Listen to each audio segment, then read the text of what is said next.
Seguimos al día por UNAM Transmedia. Nos vamos a poner en contacto desde Cerro Corá, Misiones, con Juan Furlan, nuestro querido amigo aquí de Transmedia, activista ambiental. Juan, buenos días, ¿cómo estás? ¿Qué tal, hermano querido? Buen día. Un placer estar nuevamente en esta que es también un poco la casa de uno, ¿no? Así que gracias por la invitación y bueno, estamos a disposición. Juan, ¿cómo anduvo el encuentro de Huertas Rebeldes? Emocionante, me parece que sería la adjetivación más apropiada. Bueno, toda vez que uno se encuentra con gente organizándose de manera autoconvocada para encontrarse junto a la hermana tierra es algo que emociona. Mucho más entendiendo que es la ciudad capital, es una ciudad como Posadas que muy a pesar de lo que se cree normalmente, es una ciudad que eh, conlleva en sí un capital enorme que tiene que ver con miles y miles de vecinos que saben muy bien cómo producir los alimentos, cómo cultivar. Y bueno, es parte de un fenómeno, ¿no? O sea, muchos que hoy integran la gran ciudad son víctimas del éxodo rural y está siempre esa añoranza por ese regreso a la tierra, así que es muy fácil trabajar con ellos en esa dirección porque les hace mucho sentido y los conecta con cosas que les iluminan los ojos, ¿no? Así que te puedo decir eso, fue algo emocionante y que se va a seguir repitiendo una y otra vez en lo que hace a propagar huertas comunitarias rebeldes. Juan, ¿cómo se están preparando en la chacra para afrontar estos periodos de sequía que se anuncian? Serán muy duros próximamente. Sí, interesante lo que planteas, ¿no? La agencia NOAA hace no mucho nos estaba advirtiendo respecto al fin de la niña y la aparición de una etapa neutral que nos llevaría rápidamente a un episodio del niño. Eso no pasó, lo cual nos está diciendo de que la temperatura del Pacífico ecuatorial ya no es una unidad de medida, que hoy ya hay que empezar a incorporar otros valores como son la bomba biótica de humedad atmosférica, como es la influencia de la falta de los ríos voladores.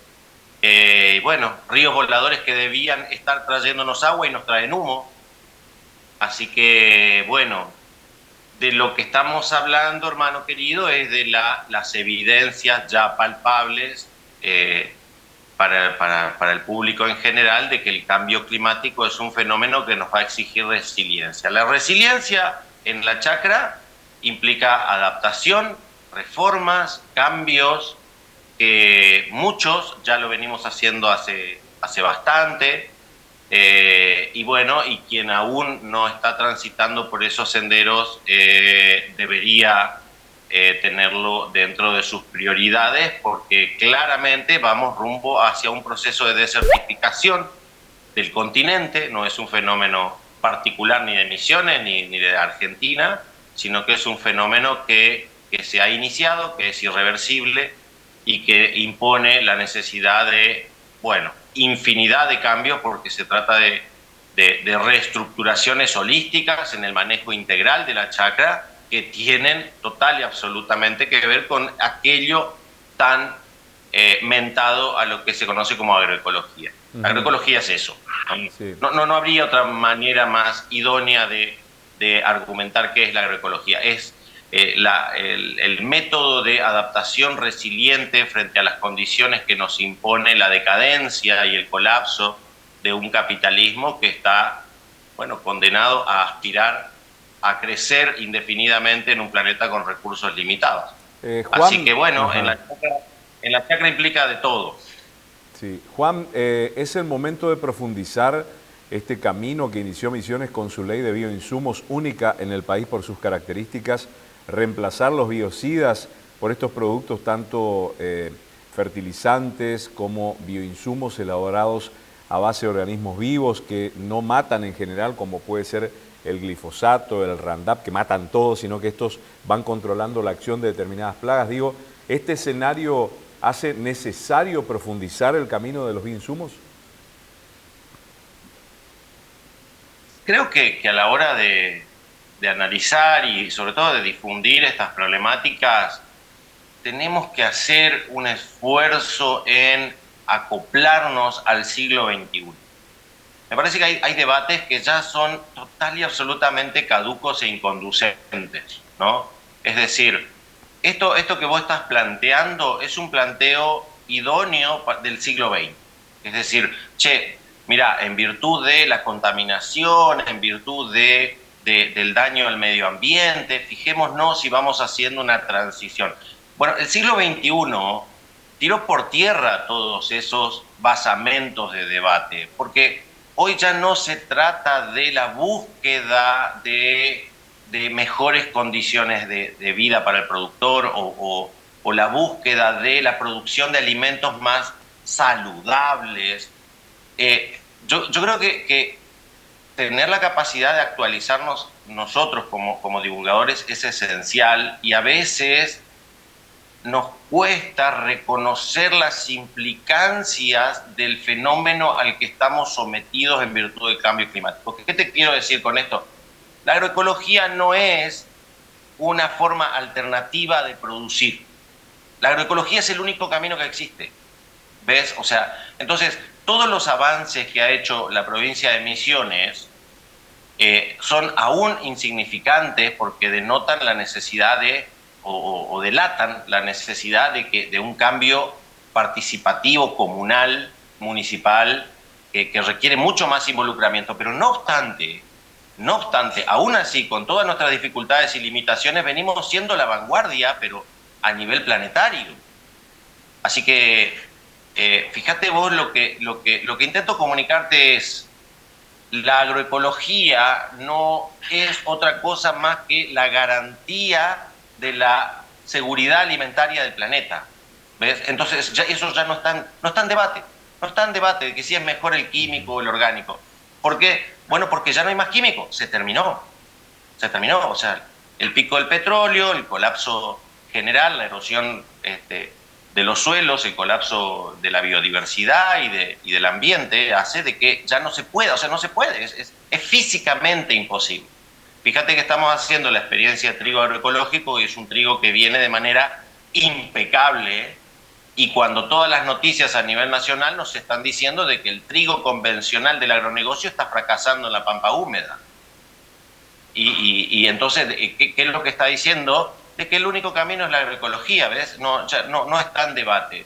Quien no transite la agroecología, los gobiernos, las instituciones a nivel planetario que no estén transitando hacia la agroecología, lo que están haciendo es sacrificar la seguridad alimentaria de su población, con todos los riesgos que eso conlleva, porque hablamos de una transición hacia el ecofascismo y la supresión total, ¿no?, de toda alternativa democrática. Así Entonces, es. Fíjate cómo todo tiene que ver con todo, ¿no? Juan, el otro día estaba leyendo cómo aplican la biodinamia al cultivo de la vid, por ejemplo, en Europa, y apelan a técnicas ancestrales que no son otra cosa que nuestra agroecología, que la vienen militando ustedes hace décadas. Y como decías vos, leía un artículo justamente del diario El País de España, donde decía que no hay alternativa, no es decir vamos por este lado o por este lado, es un solo carril el de la agroecología y el de los alimentos sanos. Juan, te quiero llevar a otro tema, que son los incendios en el Amazonas y los incendios en Córdoba también, que es otra cuestión que está preocupando muchísimo aquí a la región, porque no somos ajenos a las consecuencias de este fenómeno. Pues es que estaba leyendo, ahora a la mañana temprano, estaba leyendo algunos artículos periodísticos, y no sé si era Infobae, creo que era, que hoy publicaba, de que tomando nota del comentario creo que era de un bombero que decía, o de un intendente de uno de los municipios quemados, que decía algo así como: el fuego se comporta de manera extraña. Y rápidamente entré en la nota, ¿no?, porque me llamó poderosamente la atención, fundamentalmente porque a uno que le ha tocado ya vivir en el 2022 la experiencia de la tragedia de los incendios en nuestra provincia, ha sabido, no solo uno, sino todo el colectivo de cientos de seres humanos que se acercaron a tratar de combatir los incendios, uno ha sabido ver por experiencia propia de que efectivamente el fuego se comporta de manera extraña. Cuando hoy estamos pensando en los incendios forestales, no estamos pensando dentro de parámetros cognoscibles, ¿ok? Es decir, se está comportando de manera extraña. ¿Por qué? Porque es un fuego que se da no solamente en un entorno de material orgánico muy seco y muy degradado, sino que hay una ausencia de humedad ambiente que hace que nos enfrentemos a fenómenos con los que no estamos preparados. Entonces yo recuerdo haber visto ahora recientemente imágenes en Amazonia que eran idéntica copia de lo que padecimos acá en Misiones, por ejemplo, los remolinos de fuego, ¿no? Que son fenómenos que de repente parecen como muy impactantes, sobre todo en términos de imagen, ¿no? Bueno, eso no pasaba antes, eso no existía. Y este cambio en las condiciones también tiene que ver por ejemplo, ¿no? Fíjate, insisto, cómo todo tiene que ver con todo, ¿no? Es decir, la prohibición del glifosato en nuestra provincia, ¿no? Y vos decís, ¿qué tiene que ver los incendios con la prohibición del glifosato? Todo, tiene todo que ver, porque la prohibición del glifosato y la transición hacia la agroecología implica ponerle freno a la expansión de la frontera agrícola, implica ponerle un collar o un bozal o una cadena a empresas criminales como Bayer Monsanto, como Syngenta, que están dispuestas a que, frente a la destrucción de los suelos en los sectores de cultivo convencional, como supo ser la provincia de Entre Ríos, Santa Fe, Córdoba, Buenos Aires, estén, necesitando derrumbar selva, derrumbar espacios naturales para encontrar suelos nuevamente fértiles y aptos. Entonces, lo que vemos es que hay un capitalismo que está dispuesto a hacer negocios con el último árbol. Decía Marx, el último burgués va a intentar vendernos la soga con la que lo van a ahorcar. Lamentablemente, con esa soga nos están ahorcando a todos. Así que ese es el drama que encierra lo que estamos viviendo, y eso nuevamente nos pone en contexto de reivindicar, valorar la vanguardia en la que nosotros nos encontramos como provincia, insisto, aún en torno a infinidad de dificultades que hacen que realmente podamos evidenciar de que la salida es colectiva. Nosotros tenemos leyes de vanguardia, y eso nos diferencia de los estados de Río Grande do Sul, tal vez, por ejemplo. Es decir, nosotros tenemos la capacidad institucional, formal, de ponerle freno a la expansión de la frontera agrícola. Pero en tanto y en cuanto esto no sea algo de lo que se embandere y empodere la totalidad del pueblo, va a ser muy difícil de sostener. Solamente la comunidad organizada y embanderada en estas conquistas es capaz de lograr ya no revertir. Y esto hay que destacarlo, y lamento no tener buenas noticias porque, insisto, el proceso de desertificación del continente es irreversible. Es irreversible. Entonces, todo esto tiene una retroalimentación positiva hacia una profundización y una aceleración. Los incendios vinieron para quedarse, y lamentablemente los incendios dejarán de existir cuando ya no haya más nada que arda. Fíjate lo que estamos diciendo, hermano querido, y yo, por el amor de Dios, no le pido a nadie que me crea a mí. Lo que estoy haciendo simplemente es poder verbalizar infinidad de estudios científicos que se vienen realizando y que sistemáticamente se ocultan. Así que la transición hacia la agroecología, que es también la transición hacia el decrecimiento, hacia sociedades en permacultura sostenibles, es algo que no está en discusión. Es un proceso que vino para quedarse, al cual tenemos que adaptarnos, o bien dejar que las cosas simplemente sucedan, lo cual va a significar que el 1% más rico del planeta asegure sus privilegios en base a la extorsión y el sacrificio del 60, 70, 80% de la población mundial, lo cual es un disparate y es inconcebible. Bien, Juan. Así que ese es el contexto real.